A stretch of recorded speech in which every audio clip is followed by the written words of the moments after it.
자, 이제 13번부터죠.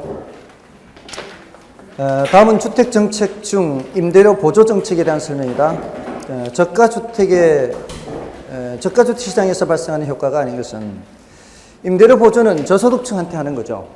그러니까 저가주택 시장에서 나타나는 효과가 지금 여기서 묻는 겁니다. 저가주택 시장에서 단기적으로 수요가 증가하고 가격은 상승한다. 임대료 보조를 받으면 보조받은 저소득층들이 수요를 증가시키겠죠. 그러면은 수요가 증가하니까 가격 상승하겠죠. 자, 그러면 가격이 상승하면 기존 공급자는 어떻게 해요? 기존 공급자는 초과이윤을 얻겠죠. 여기가 저가주택 시장이에요. 기존의 수요 공급의 균형 상태에서 이게 너무 비싸다라고 생각해요. 평당 연간 50만 원이 너무 비싸다라고 생각하니까 정부가 보조를 하니까 수요가 증가하죠. 그러니까 임대료가 올라가죠. 자, 이러면은 기존 공급자가 초과이윤을 얻죠. 그러면 기존 공급자 입장에서는 돈이 되니까 공급을 증가시키려고 하겠죠. 그래서 초과이윤으로 인해 고가주택 시장으로부터 주택이 하향료가 되죠. 자, 이걸 제가 이렇게 들고 왔다 갔다 하려고 하니까 여기 이제 고가주택 시장이 있으면 고가주택 시장 여기 있던 주택 중에서는 이제 낡아지기 시작하는 게 있을 거 아니에요. 어느 정도까지는 고가주택으로 남겠지만 어느 한계를 이제 벗어나면은 이쪽으로 세놓는 것이 차라리 나올 수 있죠. 그럼 여기서 공급이 증가한다는 얘기는 이쪽에서는 공급이 줄어든다는 얘기죠. 이게 뭐예요, 이게? 바로 하향여과입니다. 하향여과. 자, 이렇게 되는 거죠. 공급이 증가하는 거죠. 이 공급 증가가 하향여가 되고. 그 다음에 3번까지 다 옳은 말이죠. 근데 정부의 저가주택 신축에 대한 규제가 약할수록 더 많은 양의 고가주택이 하향여과되어 온다. 약할수록이 아니죠. 약하면, 규제가 약하면은 여기에서 허름한 주택이에요. 허름한 주택. 여기서 무슨 판잣집이네 뭐 허름한 주택 있죠. 여기서 저가주택에 대한 규제가 강해야 된다고요. 약하면은 막 지을 거 아니에요. 아무렇게나 막 지으면 이쪽으로 잘 넘어오지 않을 거 아니에요. 그래서 저가주택에 대한 규제가 강해야 돼요. 규제가 강해야만 하향여과가 많이 된다. 이렇게 해요. 그래서 4번이 틀린 겁니다. 그래서 13번 4번이 정답이고요. 다음에 하향여과가 발생하여 저가주택 시장에서 공급이 증가하면 이렇게 공급이 증가하면 가격은 다시 원상태로 회복이 되는 거죠. 됐죠? 만약에 위에 규제가 약할수록 신축을 조금 이렇게 좀 신축을 하게끔 하면 또 상향료가 아니죠. 그렇지는 않습니다. 이제 그 저가주택에 대한 신축 개념 자체가 저가주택 신축 개념 자체가 허름한 주택이에요. 판잣집 같은 거 막 이런 거 있죠. 아무렇게나 막 짓는 거. 이게 고가주택이 아니에요. 고가주택을 신축을 해야 상향여과가 되겠죠. 그냥 신축 그러면은 상향료하고 연관이 예, 그렇죠. 이게 이제 저가주택이면은 이거는 아니에요. 이게 허름한 주택은 그렇게 따지면 안 돼요. 다음에 14번은 부동산 조세의 경제적 효과에 대한 설명 중 옳은 것은 자, 이건 난이도가 좀 높습니다. 1번에 동결효과라는 단어가 있죠. 동결효과는 뭐를 말하는 거예요? 공급 동결효과입니다. 공급. 이게 2005년 8월 31일 노무현 정부 때 831 부동산 대책에서 나온 거예요. 아이고, 오늘이 8월 30일이구나. 만 10년 전이네.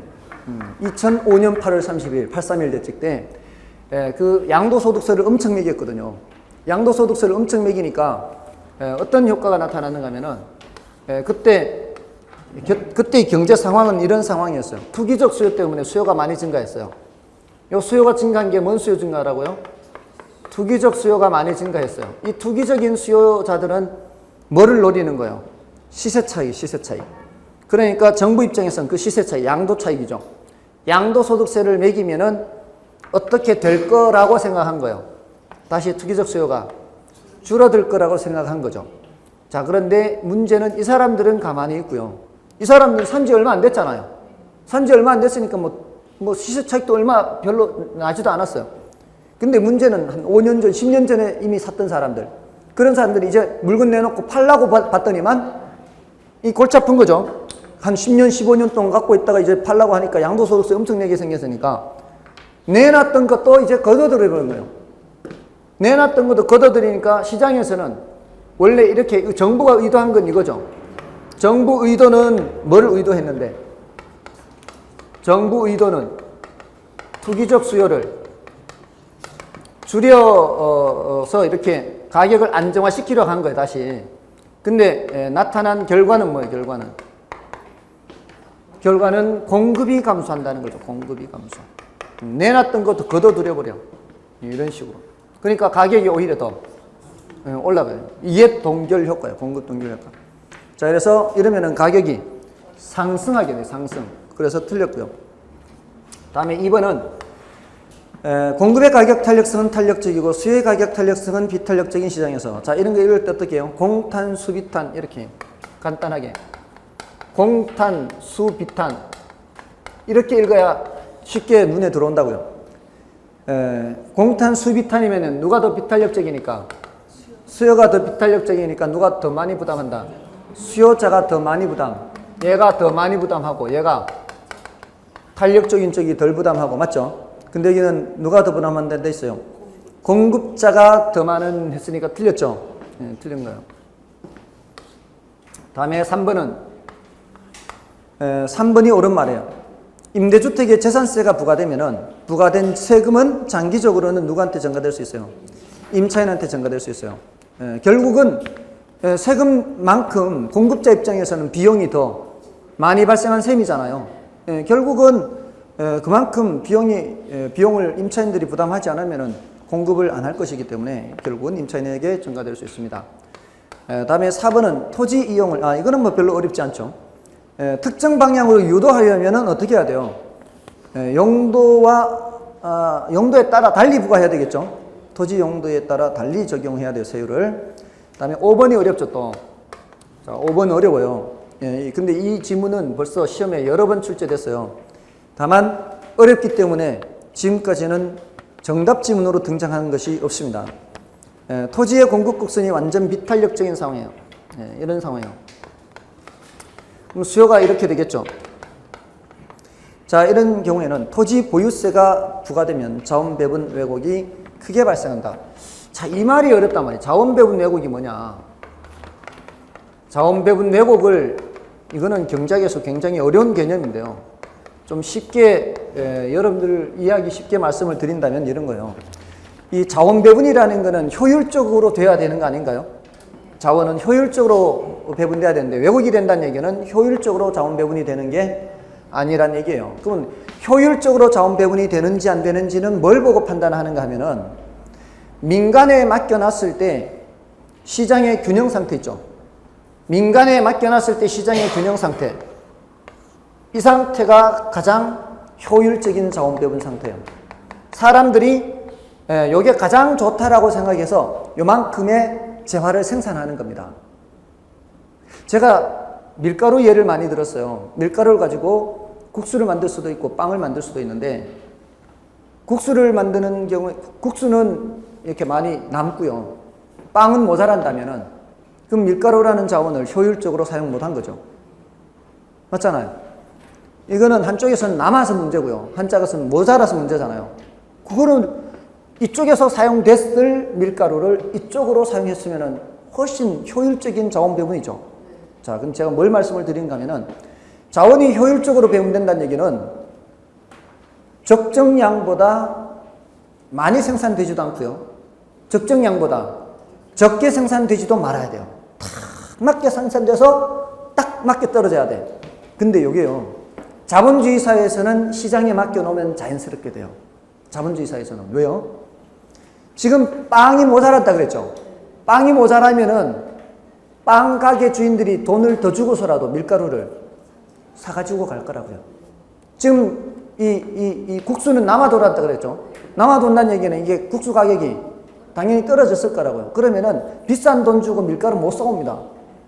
시장에 맡겨놓으면 자연스럽게 더 자기 몸값을 높게 쳐주는 쪽으로 자원은 흘러가게 돼 있어요. 항상 자원은 인적 자원이든 물적 자원이든 자기 몸값을 제대로 쳐주는 쪽으로 가게 돼 있어요. 자, 사람도 마찬가지. 어느 쪽으로 먼저 가요? 월급 많이 주는 대로. 그러니까 우수한 인적 자원은 더 월급 많이 주는 쪽으로 가는 거예요. 이게 우수한 인적 자원이 먼저 가는 거예요. 그쪽으로. 그러면서 이게 효율적으로 자원이 배분되는 거예요. 그러니까 시장에서 요만큼이 생산된다는 얘기는 이게 가장 효율적인 상태라는 얘기예요. 됐어요? 근데 정부가 개입을 해가지고 조세를 부과해가지고 이렇게 공급 곡선이 이렇게 줄어들어서 이렇게 되면은 원래 생산하려던 만큼 생산이 됐어요, 안 됐어요? 원래 생산하려던 만큼 생산이 안 되고 생산량이 줄었잖아요. 이거는 바로 뭐예요? 민간이 원하던 만큼을 못하게 한 거예요. 이러면은 뭐예요? 자원 배분 왜곡이 생긴 거예요. 민간이 하던 만큼을 못하게 한 거예요. 됐나요? 자, 그런데 어느 하나가 수직이면은 아무리 정부가 어떤 짓을 하더라도 수직이면 아무리 다른 하나가 이동이 되더라도 균형 거래량의 변화가 있어요, 없어요? 균형 거래량의 변화가 없죠. 원래 생산되던 만큼 생산이 되죠. 이러면은 자원 배분 왜곡이 있다, 없다? 없어요. 생산량의 변화가 없어요. 이러면은 자원 배분 왜곡이 없습니다. 그러면은 이게 조금 더 누우면 어떻게 될까요? 이 상태가 아니고 약간 이렇게 누우면 수요가 증가하거나 수요가 감소하느냐에 따라서 생산량의 변화가 있죠. 이러면 이제 자원 배분 왜곡이 발생하는 거예요. 근데 더 누우면 더 누울수록 어떻게 해요? 생산량의 변화가 더 크죠. 그 소리는 자원 배분 왜곡이 크다란 얘기예요. 그럼 우리는 자원 배분 왜곡이 있다 없다 또는 크다 작다를 이 가파르기로 보면 돼요. 가파르기. 수요 곡선이든 공급 곡선이든 공급 곡선이든 비탄력적일수록 어떠하다. 비탄력적일수록 자원 배분 왜곡이 어떻다. 자원 배분 왜곡이 적다고요. 적다. 수량 변화가 적단 말하잖아요. 이게 비탄력적인 수량 변화가 적다. 수량 변화가 적을수록 이게 자원 배분 왜곡은 적다는 거예요. 그만큼 미치는 영향이 적단 말이에요. 수량 변화가 적을수록. 됐나요? 그래서 헨리 조지의 토지 다닐스가 이 옛날에 이 헨리 조지라는 사람이 이 지대 있죠, 지대. 이 지대는 전부 다 뭐라고 봤어요? 고전학파는 잉여라고 봤죠. 이걸 전액을 전부 다 조세를 부과한다고 했어요. 조세를 부과해도 그리고 다른 종류의 세금을 다 없애요. 여기만 지대를 부과해요. 그럼 이게 토지 단일세라고 그래요. 이래도 전혀 문제가 없다. 왜? 여긴 전부 다 잉여고 이게 수직이기 때문에 조세를 아무리 부과해도 자원 배분 왜곡이 있다보다. 자원 배분 왜곡도 없고 전부 다 잉여니까 여기에 전부 다 조세 부과하고 다른 종류 세금 다 없애도 전혀 문제 없다. 이렇게 한 게 헨리 조지라는 사람. 헨리 조지. 이 헨리 조지의 토지 단일세도 기출문제에서 벌써 여러 번 언급됐어요. 자, 그런 내용이요. 그러니까 좀 어렵습니다. 여러 번 언급은 됐는데, 이거는 정답 지문으로 한 번밖에 출제가 안 됐어요. 좀 난이도가 높은 지문이에요. 자, 그래서 정답은 3번이었고요. 3번만 이제 옳은 거고요. 그 다음에 15번은 쉽죠?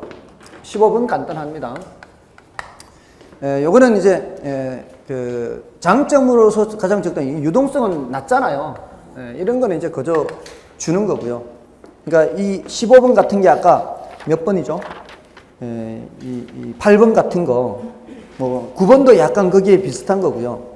그죠? 이런 거에 가까운 거예요. 다음에 16번입니다. 16번은 자, 이거 틀리면은 안 되는 거예요. 이거는 요구 수익률 산정 시 위험 할증률은 했어요. 위험에 대해 깊이적일수록 그 값이 작아져요, 커져요? 위험에 대해서 깊이적일수록 그 값이 커지죠. 여러분들 이 그림도 함께 생각해도 돼요. 이게 무차별 곡선이 이렇게 생긴지 아시나요? 무차별 곡선 이 점과 이 점의 만족도가 어떻다고요? 여기 있는 이제 똑같은 위험이 증가하더라도 위험이 똑같이 크기가 증가하더라도 처음에는 조금만 수익이 얹어지면 되지만 가면 갈수록 수익이 점점 더 많이 얹어져야 되죠. 그래야 만족도가 유지가 되잖아요. 이게 아래로 볼록하다는 게 뭐예요? 위험, 깊이적인 거죠. 근데 이런 사람이 있는 반면에 이런 사람도 있단 말이에요. 이렇게. 이런 사람. 이 흰 사람하고 노란 사람의 차이점은 뭐예요? 이 사람은 요점이 만족도가 같다는 얘기죠. 맞나요? 자, 요점. 여기 이렇게 올라가면 이 점. 요점이 만족도가 같아요. 자, 노란 사람은 흰 사람에 비해서 똑같은 위험이 증가하고 있죠. 똑같은 위험이 증가하는데 흰 사람은 요만큼만 얹어줘도 아, 그래 만족할 만하다 이렇게 하는데 노란 사람은 이만큼 얹어줘야 되죠. 맞나요? 수익을 더 많이 얹어줘야 돼요. 이 사람은 여기서 이만큼 얹어주면 똑같다 그러는데 노란 사람은 여기서 이만큼을 얹어줘야 똑같다고 대답하고 있죠. 누가 더 위험을 싫어하는 사람이에요? 노란 사람이 위험을 더 싫어하는 사람이라고요. 그래서 얘를 어떤 사람이라고 붙여요? 얘를 무슨 적? 얘를 공격적, 얘를 보수적 이렇게 얘기하잖아요. 그래서 더 가파른 사람은 어디서 접하게 돼? 여기서 접하게 돼. 노란 사람은 여기서 접한다고 여기. 더 가파르니까. 가파른 사람이 접하게 하려면 여기에 되오죠. 이렇게.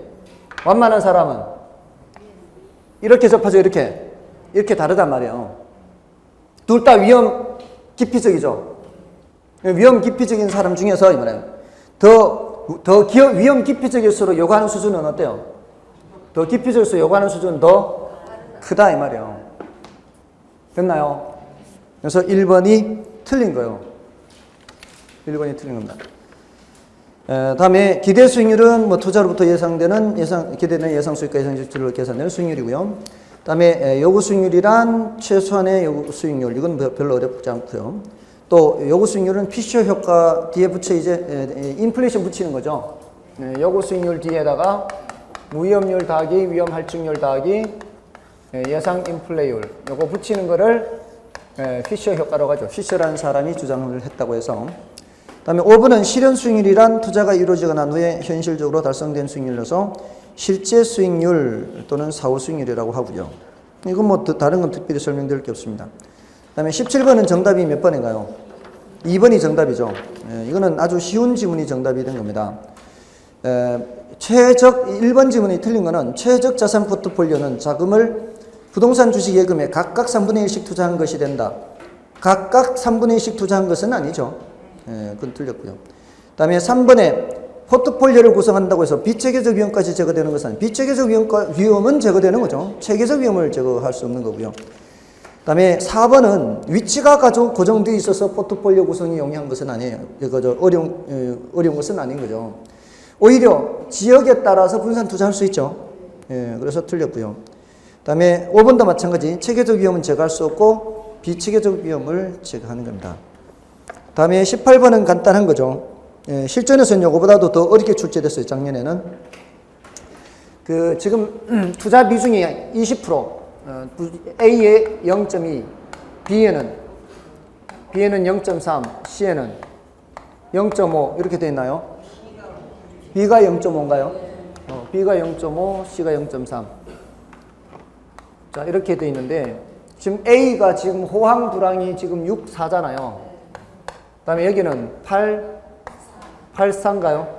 여기는 12인가요? 이게 확률이 반반일 땐 쉽다 그랬죠? 확률이 반반일 때는 한가운데 값이죠. 5, 한가운데 6, 한가운데 7이잖아요. 두 개 더해서 2로 해도 되고. 근데 작년에는 40, 60 이렇게 했다고요. 40%, 60%. 그럴 땐 신경 조금 더 써야 되죠. 요거 4, 6, 24, 2.4%와 60%면은 6, 4, 24, 2.4% 이런 식으로 각각 해가지고 계산을 해야 되잖아요. 근데 이런 경우는 그나마 비교적 쉬운 겁니다. 이렇게 한 후에 이제 요거 짝짓기해서 곱하면 되죠. 이렇게 하면 2, 5, 1%죠. 더하기 이렇게 하면은 요거 3% 더하기 3, 7, 2, 21, 2.1% 간단하죠. 그래서 6.1% 이렇게. 그러니까 요거보다 사실 조금 더 작년에 난이도가 높게 나와도 이 정도 이게 40% 이게 60%다. 이렇게 나온 거는 땡큐죠, 땡큐. 그죠? 이 정도는 아주 쉽게 계산할 수 있습니다. 정답은 5번이고요. 다음에 19번은 화폐 시간 가치 계수인데, 자, 이거는 이거는 저는 솔직히 이거 푼돈 목돈이면 다 해결된다고 보거든요. 푼돈 목돈. 지금 어떤 문제에서 이렇게 이걸 알려준 후에 이거를 묻는다면 이게 목돈 묻는 거예요? 푼돈 묻는 거예요? 목돈 묻는 거잖아요. 또 이렇게 알려주고 이 돈을 물으면 이것도 뭐예요? 한 번 목돈 물었다고 한 번 푼돈 묻는 거 아니에요. 이것도 목돈이 이렇게 합치는 거고 이건 이렇게 합치는 거잖아요. 이것도 목돈, 이것도 목돈이에요. 합치는 거란 말이에요. 근데 이거는 언제 목돈? 미래 목돈. 이거는 현재 목돈. 미래 목돈은 연금 내과 계수가 필요하고요. 이거는 연금 현가 계수가 필요하단 말이에요. 근데 문제에서 이렇게 알려주고서 이걸 물어, 이거를 이렇게. 이걸 묻는 건 푼돈 묻는 거죠. 또는 이거 묻는단 말이에요. 이렇게 묻는단 말이에요. 이렇게. 이걸 묻는데 언제 돈을 알려준 거예요? 이때 돈을 알려준 거예요. 이거는 이렇게 쪼개는 거예요. 이렇게 쪼개는 거예요. 작은 돈이에요. 작은 돈. 이것도 쪼개는 거죠. 물론 쪼갠다라고 할 수도 있고 이렇게 합친다고 합쳐지는데 이 얘를 모르는 거죠. 푼돈을 모르는 거예요. 이 푼돈을 모른다는 얘기는 푼돈을 계산해야 돼요. 이럴 때는 감책임계수 또는 저당상수 둘 중에 하나란 말이에요. 근데 제일 많이 사용하는 게 뭐예요? 제일 많이 사용하는 게 이거란 말이에요. 저당상수. 지금 현재 돈을 대출받아서 쪼개는 거란 말이에요. 그러니까 푼돈 목돈에서 이거는 저당상수고요. 현재 돈을 쪼갠다 저당상수고요. 현가계수에 들어가 있잖아요. 현가계수에. 이거는 감책임계수란 말이에요. 미래 돈을 쪼갠다 감책임계수. 이러면 끝이란 말이에요. 목돈 푼돈이면 끝나는데. 그러니까 1번 보세요. 1번. 5년 후 5천만 원의 목돈을 만들기 위한 매기간 적립액 하고 있어요. 5년 후 뭐를 만들기 위한? 이걸 만들기 위한 매기간의 적립액. 이게 뭐예요? 이게 푼돈이 목돈이에요. 지금 이게 뭐예요? 이게 지금 이걸 만들기 매기간의 적립액 이게 푼돈이잖아요. 푼돈인데 미래돈을 쪼개는 거하고 똑같은 거라고 이 개념이.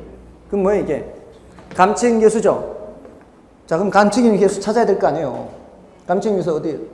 0.1638. 그럼 여기에 곱하기 뭐 하라는 얘기요? 0.1638 하면 되죠. 곱하기 5는 나누기 2하고 같다 그랬죠. 그럼 나누기 2 하면 819죠. 16은 반하면 8, 38은 반하면 19, 곱하기 5는 나누기 2하고 같다고. 됐나요? 그 다음에 5년 후 1천만 원의 현재 가치. 그냥 5년 후 1천만 원의 현재 가치는 뭐예요? 일시불이죠. 일시불. 5년 후 1천만 원에. 맞나요? 5년 후 1천만 원이 지금이니까 더 이상 매년 들어가는 것도 없으니까 일시불에 뭐예요? 현가계수 0.6209 맞죠? 그 다음에 2천만 원에 5년 후 미래가 지금 거꾸로 일시불에 내가계수 2천만 원에 5년 후 가치니까 이렇게 글자를 쓰라고요. 2천만 원에 5년 후 이게 이렇게 되잖아요. 뭐야 이게? 일시불에 내가계수가 필요하다고. 그림 그리라고요. 그림. 다음에 4번은요. 그림을 그리라고요. 그려보자고 이렇게. 매년 100만 원 했으니까 매년 쓰라고 이렇게. 매년 100만 원, 100만 원, 100만 원 이렇게. 이거를 5년간 받을 연금의 5년 후 금액이죠. 목돈이에요. 푼돈이에요. 목돈이잖아요. 언제 목돈이요? 미래 목돈이죠. 그러면 연금의 내가계수, 연금의 내가계수 6.1051입니다. 100만 원 곱하기 6.1051을 하면은 610만 5,100원이네요. 틀렸죠? 4번이 틀렸다고요. 됐나요? 연습하세요. 이거 안 어려워요. 목돈 푼돈으로 이렇게 그려보세요. 그리면은 정말로 경제 생활을 한 사람들이라면 이게 목돈인지 푼돈인지를 모를 수가 없어요. 아니 다 해봤을 거 아니에요. 시간이 많이 걸려요. 예? 처음부터 시간 빨리 할 수 있는 사람 별로 없어요. 예, 숙달을 안 시켜서 그래요. 숙달을. 그러니까 이거는 나오면은 100% 맞출 수 있어요. 속도는 느려도. 이거는 더 이상 꼴 수가 없어요. 꼰다면 이런 식으로밖에 뭐 실제로 계산 문제에서 꼬는 이런 식으로밖에 출제할 수 없어요. 이거는 근데 난이도가 높아요. 이게 예를 들어 100, 100, 100, 200, 200 이런 식으로 이렇게 나오는 거는 어려워요. 이거는 연금의 현가계수 3년짜리가 필요하고 요거는 연금의 현가계수 2년짜리가 필요해요. 근데 얘는 연금의 현가계수 3년짜리 하면 바로 이 값이 나와요, 이게. 근데 얘는 연금의 현가계수 2년짜리를 하면은 언제 값이 나오는가 하면은 요 시점의 값이 나와요. 요거보다 1년 앞선 시점. 이렇게 계산한 값을 다시 어떻게 해야 돼요? 일시불 현가계수, 일시불. 하나가 됐으니까 두 개 합쳐져서. 이걸 일시불 현가계수 3년짜리를 곱해서 이리 와가지고 두 개를 더 해야 돼요. 이런 거 외에는, 이거는 난이도가 중상급이에요. 이런 거 외에는 이렇게 이론적으로 나오는, 이건 이론이에요. 계산 아니에요, 이거는 지금. 이론적으로 나오는 거는 100%만 쓸 수 있어요. 푼돈 목돈으로 나오면. 다음에 5번에 5천만 원을 저당 대출받은 후 그랬어요. 5천만 원. 언제 대출받았다는 얘기예요? 지금 대출받았던, 지금 대출받은 거죠. 5년간 원리금 균등상환 할 경우, 그럼 여기다 원리금 균등상환이 뭐예요? 원리금 균등상환. 이렇게 나눠 갚는다는 얘기 아니에요. 뭐 계산하는 거예요? 푼돈 계산하는 거죠. 현재 돈 쪼갠 거예요. 뭐예요? 저당상수요. 그럼 뭐 0.2638 이렇게 하면 되죠. 됐나요? 정답은 4번이었고요. 다음에 20번은 영업 경비에 포함되는 항목, 포함되지 않는 항목. 이거 아직까지 모르고 있으면 안 되는 거예요, 이거. 이거는 이론으로도 나올 수 있고 계산으로도 나올 수 있기 때문에 이런 게 제일 중요해요. 이론으로도 나오고 계산으로도 나오는 거예요. 이거 모르면은 이론도 틀리고 계산도 틀리고 다 틀리는 거예요. 이런 거는 반드시 알고 있어야 돼요. 포함되는 항목과 포함되지 않는 항목. 이걸 알아야 이게 계산이 될 거 아니냐고요. 알아야 이론으로도 대답할 거 아니냐고요. 특히 포함되지 않는 항목 조심하라 그랬죠. 이거 가유순전율을 이미 알고 있는 사람들이라면 이게 경비가 여기서 빼는 거 알 거 아니에요. 그러면은 여기 공실, 불량부채 충당금, 영업경비에 포함돼요, 안 돼요? 안 돼요. 여기 부채 서비스에 포함돼요, 안 돼요? 안 돼요. 여기 영업소득세에 포함돼요, 안 돼요? 안 돼요. 이게 영업경비에 이거 기본적으로 얘네들은 포함 안 된다고, 얘네들은. 거기에다가 추가적으로 감가상각비 중요하다 그랬죠?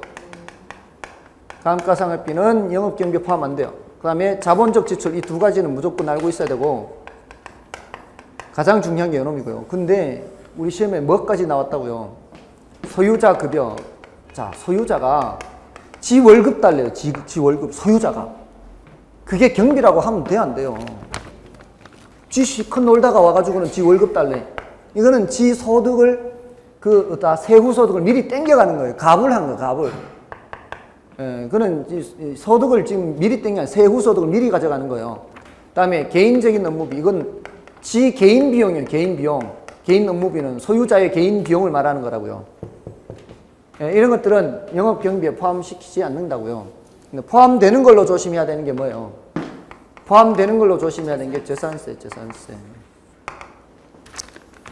그래서 지금 4번이 정답인데, 유지관리비 이런 게 뭐예요? 청소해주고, 무슨 깨진 거 갈아주고, 고장난 거 고쳐주고 이런 거죠. 화재보험료, 이거 영업경비 들어가야 되죠. 보안용역비 뭐예요? 세콤 이런 거 설치하면 이거 매달 나가야 될 거 아니에요.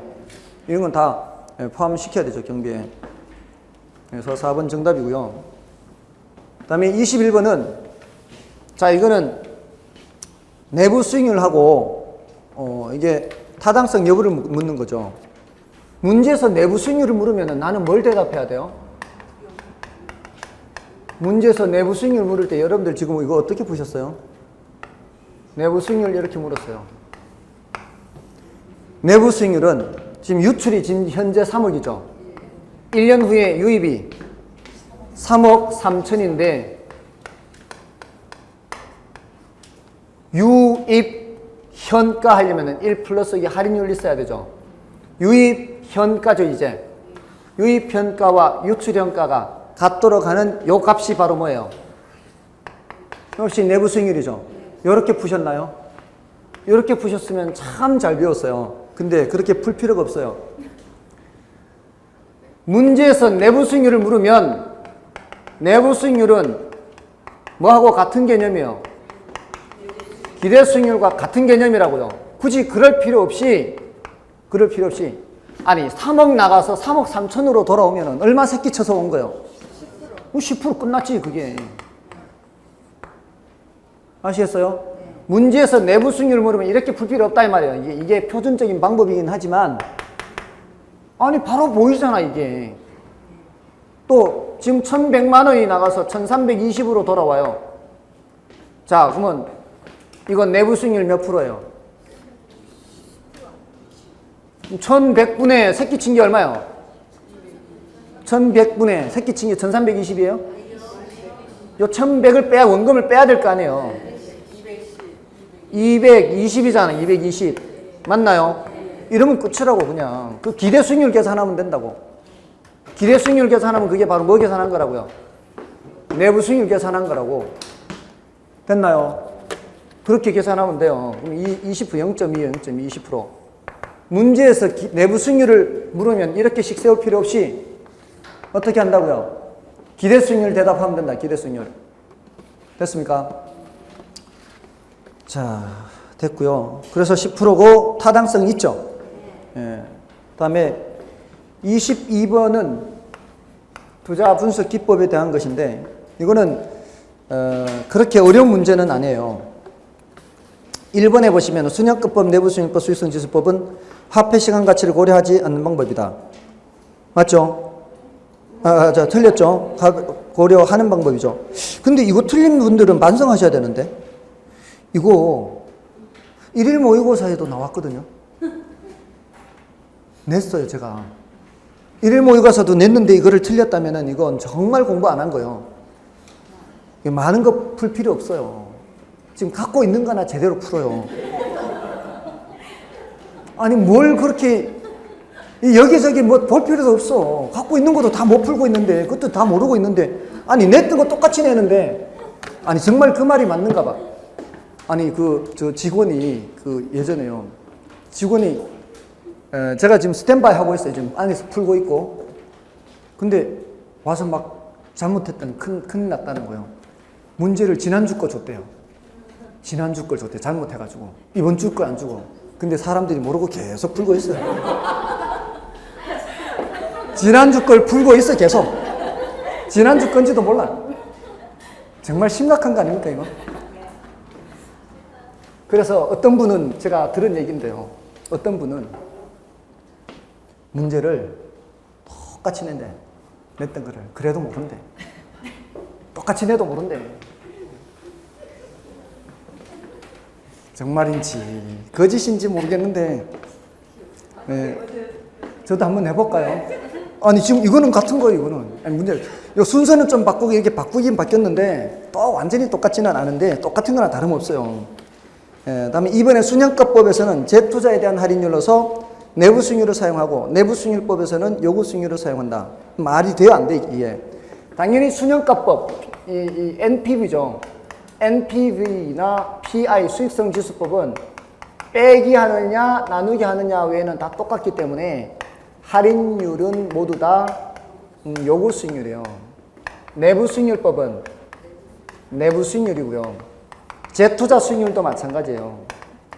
재투자 수익률도 이쪽에서는 요구, 이쪽은 내부예요. 왜 재투자 수익률이라 그래요? 항상 이 재투자란 말이 없어도요. 얘하고 얘는 같은 놈이에요. 항상 같은 놈, 항상. 여기서 이쪽으로 갈 때는 뭐예요, 이게? 수익률이에요, 수익률. 이쪽으로 갈 때는. 이쪽으로 올 때는 할인율이라고, 이게. 그래서 할인율과 수익률은 항상 같은 놈이에요. 그래서 환원율을 얘기할 때, 환원율은 뭐 더하기 뭐예요? 환원율은 수익률 더하기 회수율로 돼 있죠? 이 수익률 자리에 뭐가 들어가도 된다고요? 이 수익률 자리에 할인율이 들어가도 된다고. 이게 항상 같아요. 수익률은 할인율하고. 아시겠어요? 근데 왜 재투자 수익률이라 그러는 거예요? 요때 투자된 게 다시 재투자돼서 이렇게 왔다 이 말이에요.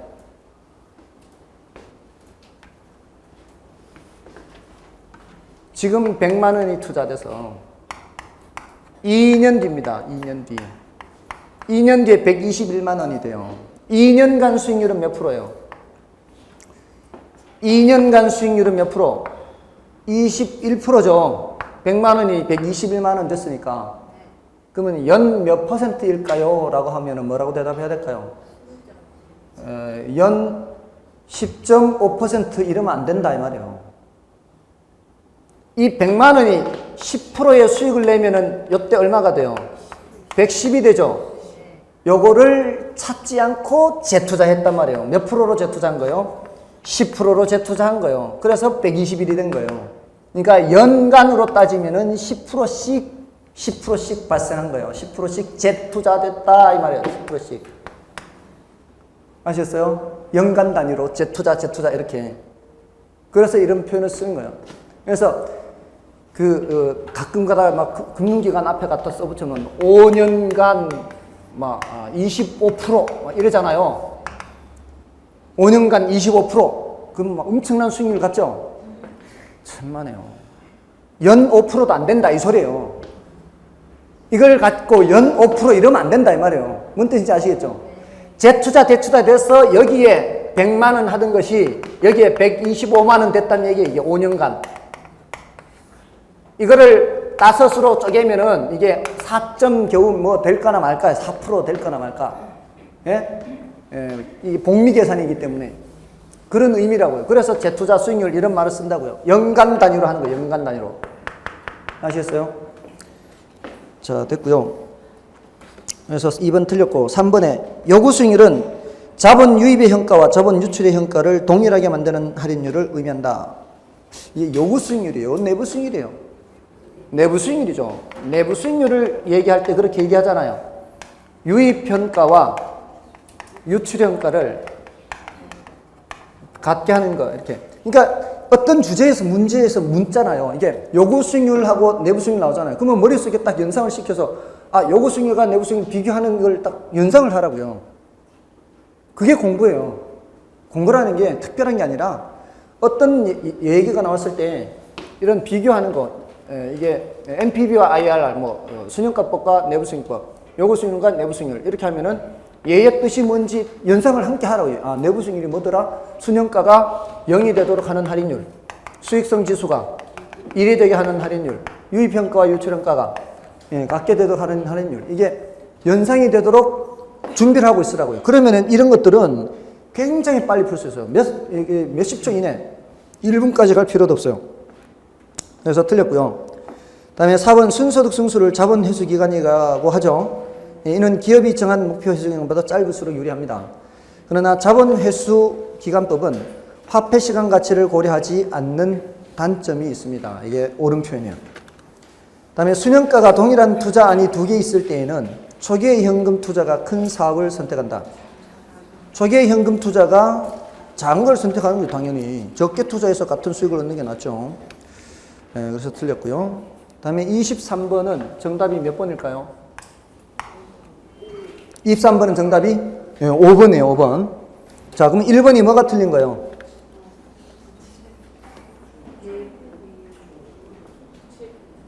지금 1번과 5번이 바뀌어 있어요. 1번과 5번 설명이 바뀌어 있어요. 1번은 지금 부채 비율을 설명하고 있는 거고요. 5번은 1번 4번이죠. 4번. 속으로 이상하게 생각하셨겠습니다. 1번과 4번이 바뀌어 있어요. 그래서 틀렸고요. 2번이 틀린 거는 뭐예요?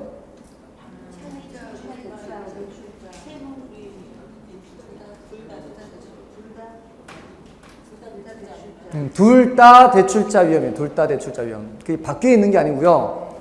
둘 다 대출자가 부담하는 위험이에요. 대출자 입장에서는 일찍 갚아도 문제고 대출자 입장에서는 안 갚아도 문제예요. 아시겠어요? 둘 다 문제, 둘 다. 그러니까 은행 입장에서 가장 좋은 게 뭐예요? 정해진 기간 동안 꼬박꼬박 갚는 게 제일 좋은 거예요. 아시겠습니까? 다음에 3번은 지분금융은 자기 자본을 조달하기 위한 금융이고 자기 자본은 청산시 청산자산에 대한 우선권을 갖는다. 아니죠. 부채 타인 자본이 우선권을 갖죠. 그래서 여러분들 주식 갖고 있는 사람과 채권 갖고 있는 사람이 있으면 어떤 회사가 망해요. 그러니까 A 회사에 대해서 A 회사의 주식을 갖고 있는 사람과 A 회사에 대해서 A 회사 발행한 채권을 갖고 있어. A 회사가 발행한 채권. A 회사가 발행한 주식. A 회사 발행 주식. A 회사가 발행한 주식이 있고 A 회사가 발행한 채권이 있으면은 회사가 부도가 나면 어떻게 되는 거예요? 얘는 뭐가 되는 거고요? 종이 쪽지가 되는 거고, 종이 조각. 얘는 남아있는 자산 그나마 나누어서 회수가 돼요. 나눠서 회수. 얘가 청산자산에 대한 우선권이 있다고요. 그래서 주식이 더 위험하다고요. 채권을 갖고 있는 사람은 그나마 남은 자산을 환가해서 가격으로 바꾸어서 나누어 받을 수 있다고요. 됐나요? 그래서 그거는 3번이 틀리고, 다만 이제 중요도가 좀 낮죠. 3번은 지금 5개 지문 중에서 3번이 제일 중요도가 낮은 거예요.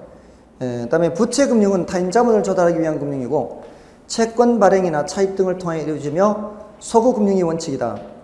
소구가 아니고 지분금융은 비소구죠. 지분금융은 비소구가 원칙이고, 부채금융은 소구금융이 원칙입니다. 요구할 수 있다는 거죠. 끝까지 요구한다는 얘기예요. 그래서 여러분들이 만약에 은행에서 돈을 빌렸는데 다 못 갚아서 이제 집이 경매 넘어갔어요. 경매했는데도 불구하고 다 못 갚았어요. 그 남은 빚 안 갚아도 돼요? 그래도 갚아야 되죠. 그래도 갚아야 돼요. 다음에 그래서 5번이고요. 24번 틀리면 이거 반성하셔야 돼요. 24번 틀리면 반성하셔야 돼요. 원래는 특히나 원리금 균등, 원금 균등 굉장히 중요해요. 왜냐하면 지금 10년째 안 나오고 있어. 10년째. 그러니까 무르익을 대로 무르익은 거예요. 10년째 안 나오고 있는 이런 거를 준비를 해야 돼요. 이런 거는 제일 우선적으로 출제 가능성이 높은 거예요. 10년째 안 나오고 있으니까. 원리금 균등도 그렇고 원금 균등도 그래요. 이거 계산 순서가 어떻게 돼요? 제일 먼저 뭘 계산해야 돼요? 원리금 균등액 계산하는 거죠. 맞나요? 이거는 대부액 곱하기 저당 상수하죠. 그럼 얼마예요? 얼마 빌렸어요? 1억 빌렸어요? 1억 빌려서 0.1770인가요?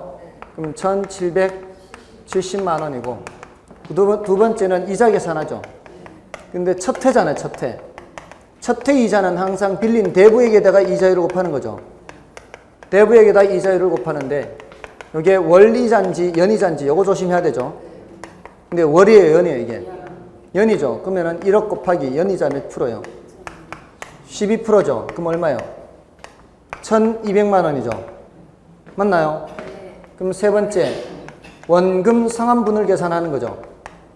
원금 상환분은 1번에서 2번을 빼는 거죠. 그러면 빼면 얼마예요? 570이죠. 자, 그런데 이게 원칙이에요. 근데 보세요. 지금 이게 1770만 원 더 크게 나왔고 이게 1200만 원, 이 차이가 결국은 이 차이 아닌가 이거? 이거 차이 아니에요? 항상 저당상수라는 거는 뭐를 포함하고 있어요? 항상 저당상수라고 하는 것은 첫 회에서는 원금 상환분과 이자에 해당하는 그 유를 포함하고 있다고, 유를. 그러니까 먼저 뭐를 뺀 후에 0.1770에서 0.12를 빼면은 0.1770에서 빼기 0.12를 하면은 이게 0.0570, 이게 바로 뭐예요? 원금 상환율이에요. 원금 상환율. 그러니까 항상 여기다 곱하기 뭐 하면 돼요? 빌린 돈 곱해버리면 되는 거예요.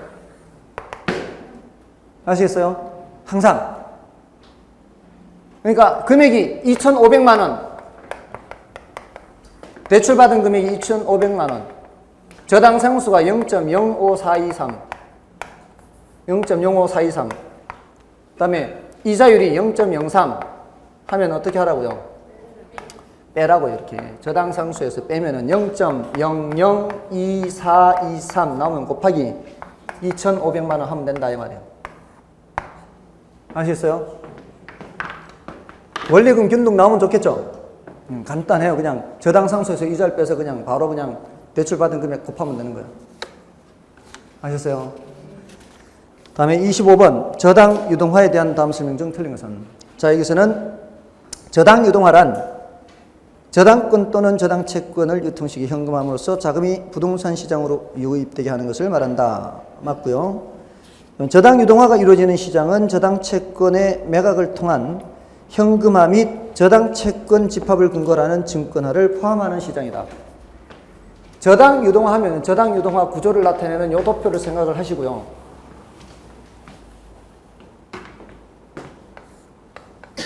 요 도표. 여기서 2차 시장이 여기. 1차 시장이 여기고. 여기서 유동화가 일단 되죠. 채권이 양도돼 현금화가 돼요. 근데 결국 뭐까지 해야 돼요? 증권이 만들어져야 되죠. 여기서 유통이 되고 이게 여기서 현금화 되는 거예요. 여기 현금화. 이 포함해서 유동화 시장이에요. 이게 유동화 시장은. 그다음에 투자자가 저당 유동화 증권을 매입하면 저당권 또는 저당 채권을 매입하는 경우보다 유동성이 높고 안전한 장점이 있다. 증권이 훨씬 더 유동성이 높죠. 증권의 형태로 있는 것이 증권은 사고 팔기가 쉽다 이 말이에요.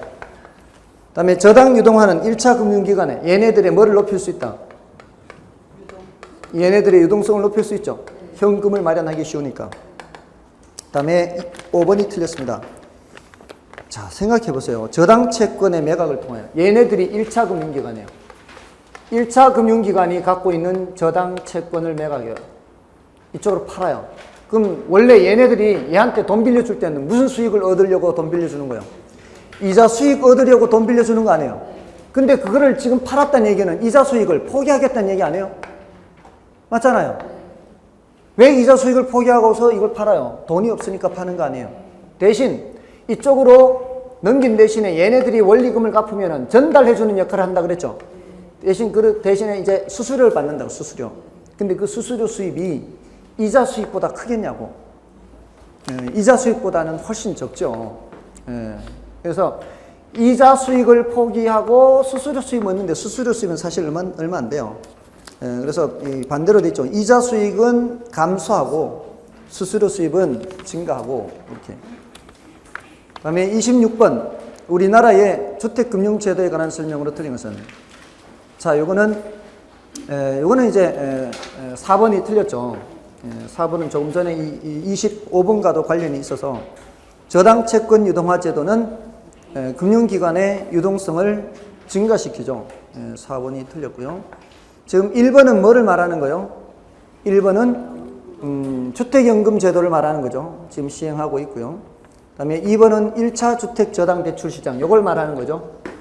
여기를 말하는 거고요. 그 다음에 3번은 2차 주택 저당, 이거는 이제 얘네들, 우리나라는 대부분 얘네들을 거쳐서 하죠. 얘네들이 누구예요? 한주금도 있고 누구도 있어요. SPC도 있죠. 특수목적, 특별목적회사, Special Purpose Company, 특별목적회사. 이 둘이 무슨 역할을 하는 거예요? 유동화 중개기관을 역할을 하는 거예요.